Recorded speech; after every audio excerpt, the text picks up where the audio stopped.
आज हम लोग क्लास 7 इंग्लिश सब्जेक्ट इरेडियंस का चैप्टर 1 का एक्सरसाइज करने जा रहे हैं। ठीक है, सिंपैथी, इसमें एक छोटी सी स्टोरी दी हुई है। मैंने पिछले वीडियो क्लास में इसको पढ़ाया था। और इसके बाद एक यहाँ पोयम दिया हुआ है, कविता। इसका मैंने इंग्लिश एक वीडियो क्लास में पढ़ाया था पिछले बार। तो आज हम लोग ये दोनों हम लोग पढ़ चुके हैं। आज हम लोग इस सिंपैथी चैप्टर का क्वेश्चन आंसर करने जा रहे हैं, एक्सरसाइज करने जा रहे हैं। तो पहला क्वेश्चन है B1.1, answer the following questions in a word phrase sentence. Answer, उत्तर दीजिए फॉलोइंग, निम्नलिखित क्वेश्चंस, प्रश्नों का शब्द में या सेंटेंस में या फ्रेज में।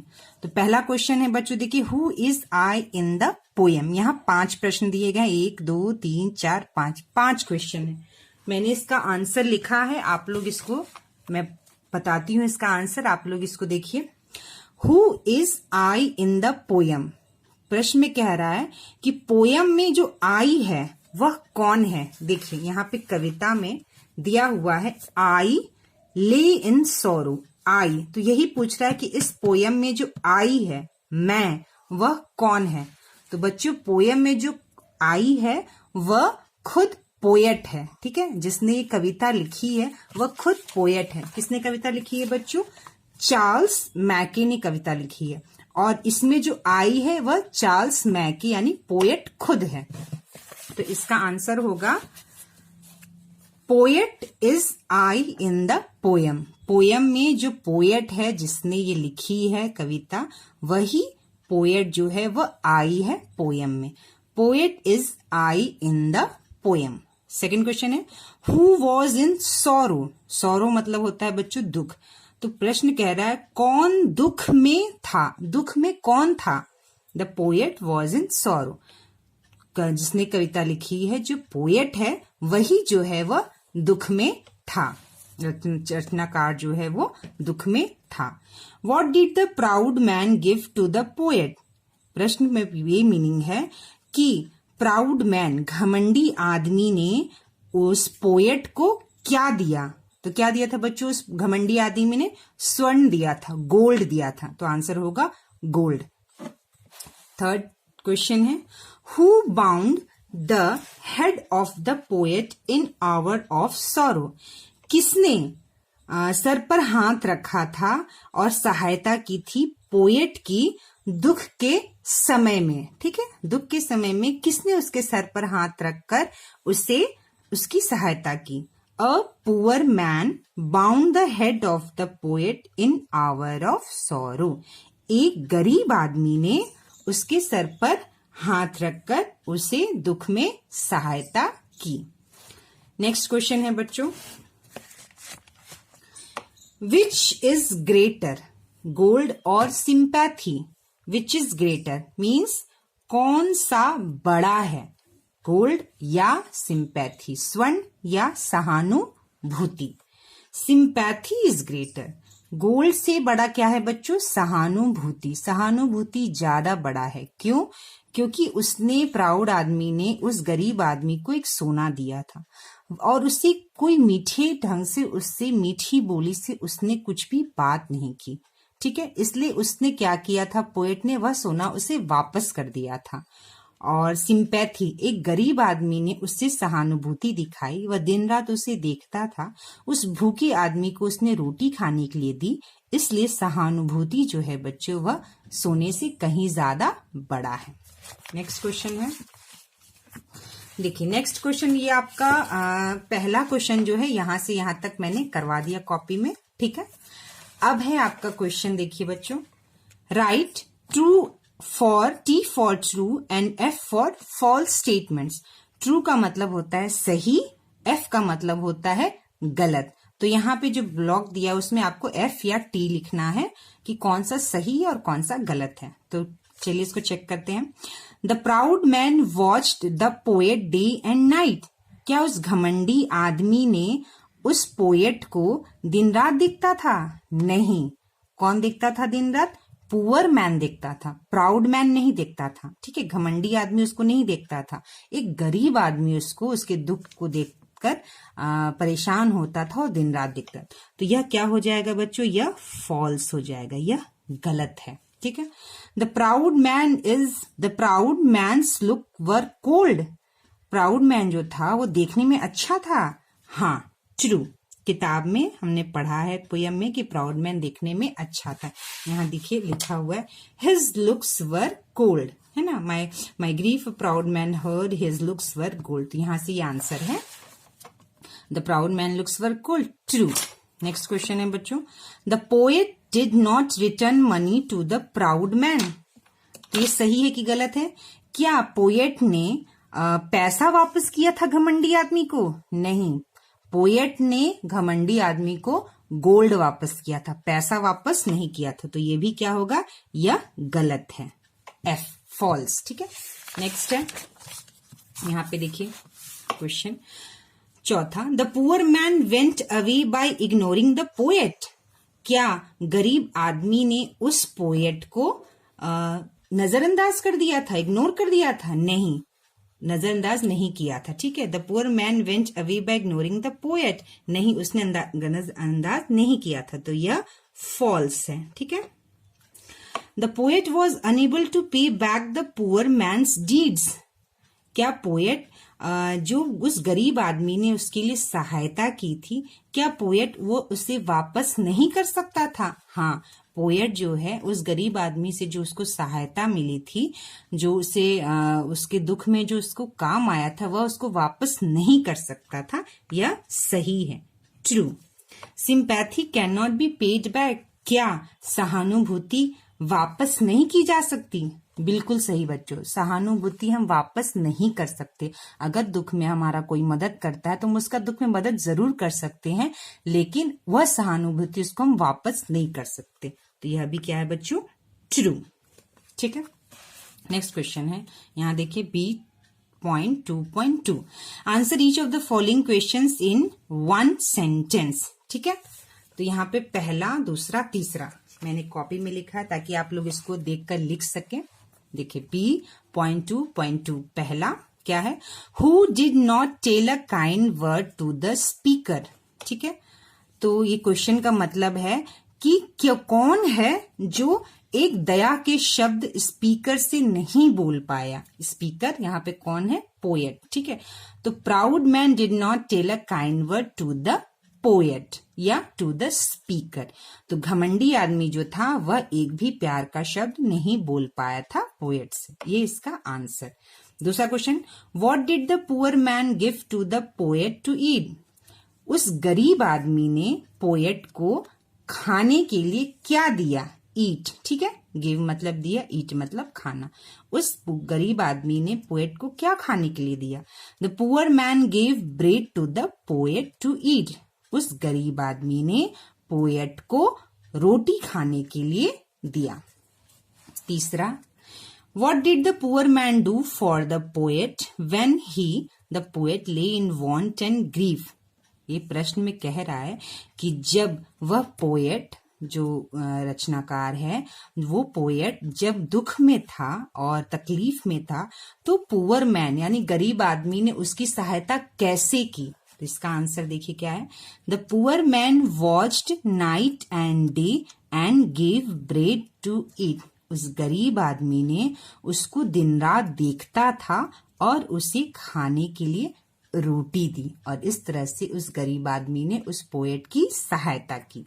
ठीक है। अब है नेक्स्ट क्वेश्चन। तो ये पहला, दूसरा, तीसरा क्वेश्चन मैंने अभी आपको बताया। अब है क्वेश्चन B.2.3। ठीक है। Answer each of the following question is not more than 50 words. तो इसका क्वेश्चन आंसर भी लिखना है। इसमें भी 3 क्वेश्चन है, पहला, दूसरा, तीसरा। ठीक है। तो यहाँ पे इसको भी मैंने लिखा है, देखिए यहाँ पर B.2.3 का पहला क्वेश्चन क्या है, how did the proud man help the poet when he was in deep sorrow. Do you like this way of helping a person in need. एक प्रश्न का अर्थ है कि उस घमंडी आदमी ने उस पोएट की किस तरह सहायता की। डीप सॉरो में, वो कितनी दुख में था, अत्यंत दुख, डीप सॉरो अत्यंत दुख में उस घमंडी आदमी ने कैसे सहायता की। फिर क्वेश्चन क्या है, do you like this way of helping a person in need, क्या तुम इस तरह से किसी की मदद करना चाहोगी जो जरूरत में है, नीड मतलब जरूरत। तो इसका आंसर है बच्चों यहाँ पर ये देखिए, इसका आंसर है the proud man gave him gold but he did not even say a kind word. No I don't like this way of helping a person in need. उस घमंडी आदमी ने पोएट को गोल्ड दिया, सोना दिया, और उससे एक भी प्यार या दया का शब्द नहीं बोला। ठीक है, इस तरह से उसने उसकी मदद करनी चाहिए। और प्रश्न है, क्या तुम इस तरह मदद करोगे? तो आंसर क्या होगा बच्चों, इस तरह से मदद नहीं करनी चाहिए। No I don't like this way of helping a person in need, इस तरह से मैं कभी पसंद नहीं करूंगा दूसरे की मदद करना। ठीक है, दूसरा क्वेश्चन है, sympathy can not be compared with gold, explain. इसमें कह रहा है कि सिंपैथी जो होता है, सहानुभूति जो होता है, उससे आप सोने से तुलना नहीं कर सकते। आप इसको समझाइए, एक्सप्लेन मतलब समझाइए। तो देखिए इसको कैसे लिखेंगे answer, sympathy can never be compared with gold. Sympathy सहानुभूति कभी भी तुलना नहीं की जा सकती है सोने से। गोल्ड इज प्रीशियस, सोना कीमती है, बट लेकिन it is less precious than sympathy, लेकिन यह कम कीमती है सहानुभूति से। Sympathy is the heaven's gift, सहानुभूति भगवान का दिया हुआ एक तोहफा है। गोल्ड कैन बी परचेस्ड, सोना आप खरीद सकते हैं। इट कैन बी सोल्ड, आप उसे बेच सकते हैं। It can be paid back, हम सोने को वापस लौटा सकते हैं। बट लेकिन heavenly sympathy can not be paid back, लेकिन जो सहानुभूति है, जो स्वर्गिक सहानुभूति है, उसे हम दोबारा लौटा नहीं सकते। It is greater than gold, इसलिए सिंपैथी जो है वह सोने से बड़ा है। इसका ये आंसर होगा।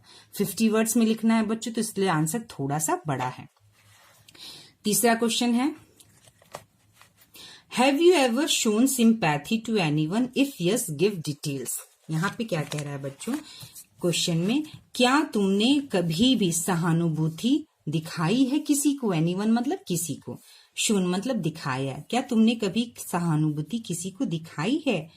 इफ यस गिव डिटेल्स, अगर कभी सहानुभूति तुमने दिखाई है, किसी की मदद की है, तो उसके बारे में बताओ। तो इसका आंसर क्या है, मेरे साथ जो हुआ है मैंने उसको लिखा। आप कुछ भी इसके बदले में आंसर लिख सकते हैं। इसका आंसर सबका अलग अलग हो सकता है। इसका आंसर किसी एक का नहीं। मान लीजिए आपने किसी की किसी दूसरे तरह से मदद की है, किसी को खाना खिलाकर, किसी को पैसा देकर, किसी को कपड़े देकर, या किसी भी तरह से आपने मदद की है, तो किसी को रोड क्रॉस कराकर, तो जिसके साथ जैसा हुआ है वो उसके बारे में वैसा लिखेगा। लेकिन फिर भी मैंने आंसर लिखा है यहाँ पे, वेन एवर, जब भी, आई सी, मैं देखता हूं, एनीवन इन सोरो, किसी को भी दुख में, आई फील पिटी, मुझे दुख महसूस होता है। पिटी मतलब दुख। वंस एक बार, अ फ्रेंड ऑफ माइन, मेरा दोस्त, वॉज क्राइंग अलोन, अकेले रो रहा था। ही वॉज अनेबल टू पे हिज स्कूल फीस, वह अपना स्कूल का फीस देने में सक्षम नहीं था, शायद उसके पास पैसा नहीं था। आई आस्क्ड हिम, मैंने उससे कहा, to take the money of mine, मैंने उससे कहा कि तुम मेरा पैसा ले लो, which I had saved as my pocket money, जिसे मैंने बचाया था अपने पॉकेट मनी से। पॉकेट मनी मतलब बच्चों को जो खर्च के लिए थोड़े बहुत पैसे मिलते, तो कुछ बच्चों से खर्च कर देते, कुछ बच्चों से बचा के रखते, वही पॉकेट मनी होता है जो उनके माता पिता या गार्जियन देते हैं। When he paid his fees, जब उसने अपना फीस भरा, फ्रॉम माई मनी, मेरे पैसे से, I really felt very happy, मुझे उस वक्त बहुत खुशी हुई। ठीक है, यह इसका आंसर हुआ। फिर इसके बाद एक क्वेश्चन है बच्चों यहाँ पे, तो आपका पहला, दूसरा, तीसरा जो 50 वर्ड में था क्वेश्चन मैंने यहाँ पे आपको समझाया। अब है बच्चों यहाँ पर नेक्स्ट क्वेश्चन, ये ठीक है। इसमें क्या है, कॉलम ए है, कॉलम बी, और इसको हमें मैच करना है। इसका मीनिंग दिया हुआ है। तो डिस्ट्रेस्ड, डिस्ट्रेस्ड का मतलब है बच्चों सफरिंग सीवियर पेन, बहुत ज्यादा तकलीफ में होना। डिस्ट्रेस का मतलब सफरिंग सीवियर पेन। तो 1 का क्या होगा बच्चों, 1 का डी होगा। आप इसको मिला भी सकते हैं और इस तरह से लिख भी सकते हैं। तो 1 का क्या होगा बच्चों, 1 का डी होगा। चैरिटी, चैरिटी का मतलब काइंडनेस, दान करना, दान करते हैं ना, तो एक दया की भावना होती है। तो चैरिटी का मतलब काइंडनेस, यहाँ पे हो जाएगा बच्चों सी। ठीक है। ब्लेस्ड, ठीक है, ब्लेस्ड का मीनिंग यहाँ पे होगा थैंक्ड। ठीक है, किसी को थैंक कहना, धन्यवाद कहना, ब्लेस्ड।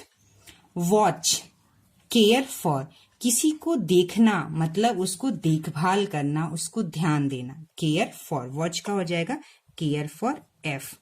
5th का पे बैक, पे बैक का हो जाएगा बच्चों रिटर्न, मतलब पे बैक मतलब उसे लौटाना, तो रिटर्न, 5th का बी।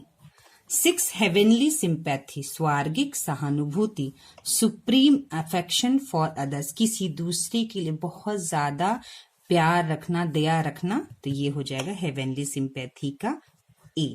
तो ये हो गया आपका match the column. Next question है बच्चों, यहां देखिए, look at the rhyming words given below. Rhyming words वो वर्ड्स होते हैं बच्चों जो सुनने में एक जैसे लगते हैं, बोलने और सुनने में मिलते जुलते हो, तो उसे राइमिंग वर्ड्स कहते हैं। जैसे गोल्ड, कोल्ड, हेयर्ड, वर्ड, उसी तरह से इसका राइमिंग वर्ड्स लिखना है। तो वे का राइमिंग वर्ड्स क्या हो जाएगा, वे मतलब रास्ता, वे का राइमिंग वर्ड्स हो सकता है रे, किरण। ठीक है। एयर, एयर का राइमिंग वर्ड्स होता है केयर, एयर मतलब हवा, केयर मतलब देखभाल। बेड, बेड का राइमिंग वर्ड होता है net, bed means the, net means जाल। ग्रे, ग्रे का राइमिंग वर्ड हो सकता है प्रे, प्रे मतलब प्रार्थना करना। लुक मतलब देखना, लुक का राइमिंग वर्ड्स हो सकता है बुक, किताब। मैन का राइमिंग वर्ड्स हो सकता है पैन, पैन मतलब तवा होता है जिसपे हम फ्राई करते हैं, रोटी भी बनाते हैं, उसको पैन बोलते हैं। पेन, पेन मतलब दर्द, इसका राइमिंग वर्ड हो सकता है मेन, मेन मतलब मुख्य। स्लो मतलब धीरे, इसका राइमिंग वर्ड हो सकता है फ्लो, फ्लो मतलब बहना।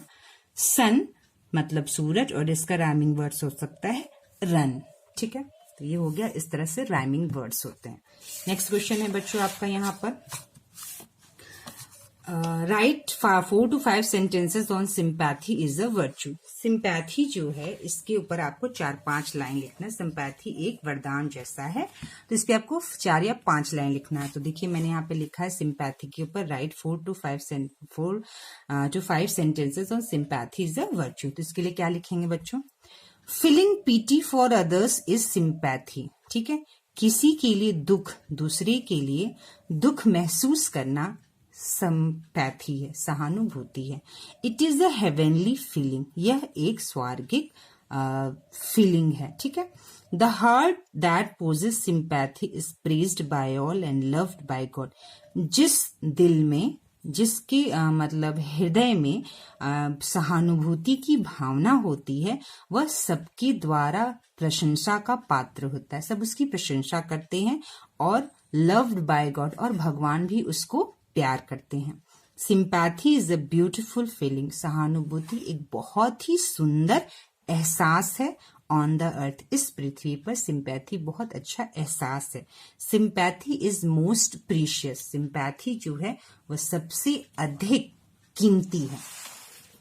फिर है बच्चों यहाँ पे एक क्वेश्चन, ट्रांसलेशन दिया हुआ है। Translate the following stanza into Hindi. How shall I pay him back for all he did to me. Oh God is great but greater far is heavenly sympathy. तो देखिए बच्चों, ये जो 4 लाइन है वो आपकी कविता का है, पोयम का है। तो यहाँ पे देखिए आपका जो कविता है ये वाले का आपको हिंदी अनुवाद लिखना है। How shall I pay him back again, इस यही प्रश्न है। तो देखिए यहाँ पर मैंने पिछले वीडियो क्लास में, अगर आप लोग ने नहीं देखा होगा तो जरूर उस वीडियो क्लास को देख लीजिएगा। यहाँ पर मैंने यहाँ से लेकर और यहां तक आपको उसका प्रश्न का उत्तर है। देखिए, how shall I pay him back again, कैसे चुका पाऊंगा उसे वापस। For all he did to me, जो सब किया उसने मेरे लिए। Oh God is great but greater far, ah स्वर्ण कीमती है, पर उससे भी इस हेवनली सिंपैथी कहीं कीमती है स्वार्गिक सहानुभूति। ठीक है, तो उस प्रश्न का ये उत्तर हो गया। तो बच्चों देखिए, कोई भी हम जब कहानी पढ़ते हैं या कविता पढ़ते हैं तो उससे हमें एक अच्छी सीख मिलती है। तो हमें इस कविता और इस कहानी से यही सीख मिलती है कि दूसरों के प्रति हमें मन में सहानुभूति होनी चाहिए, दया होनी चाहिए, और जिसकी जितनी शक्ति हो, धन से, मन से, हमें उस तन से उस सामने वाले का जो दुख में है, तकलीफ में है, जितना भी हम उसकी सहायता कर सकते हैं, हमको उसकी सहायता करनी चाहिए। ठीक है बच्चों, तो next video class next chapter 2 पढ़ेंगे।